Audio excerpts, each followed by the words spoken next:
بسم اللہ الرحمن الرحیم۔ دوستو، اگر آپ کو ہماری ویڈیو پسند آئے تو ہمارے چینل کو سبسکرائب اور ویڈیو کو لائک اور شیئر ضرور کیجیے گا۔ ایشو رائے سے پہلی ملاقات میں ان کی آنکھیں دیکھ کر دم بخود رہ گیا تھا۔ سنجے لیلا بسلانی بالی ووڈ کے فلم ڈائریکٹر اور پروڈیوسر، اسکرین رائٹر اور میوزک ڈائریکٹر سنجے لیلا بسلانی نے ایک دفعہ اپنی فلم ہم دل دے چکے صنم کی اداکارہ ایشو رائے بچن سے اپنی پہلی ملاقات کے بارے میں بتایا۔ اس ملاقات کو یاد کرتے ہوئے کہا کہ ان کی اور ایشو رائے کی یہ میٹنگ اداکار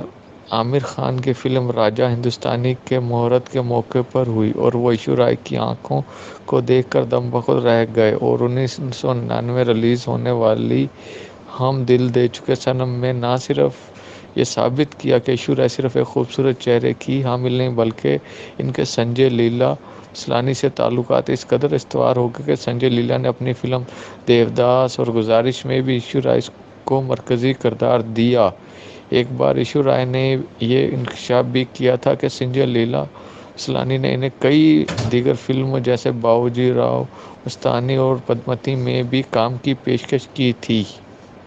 دوستو، اگر آپ کو ہماری ویڈیو پسند آئے چینل کو سبسکرائب اور ویڈیو کو لائک اور شیئر ضرور کیجیے گا۔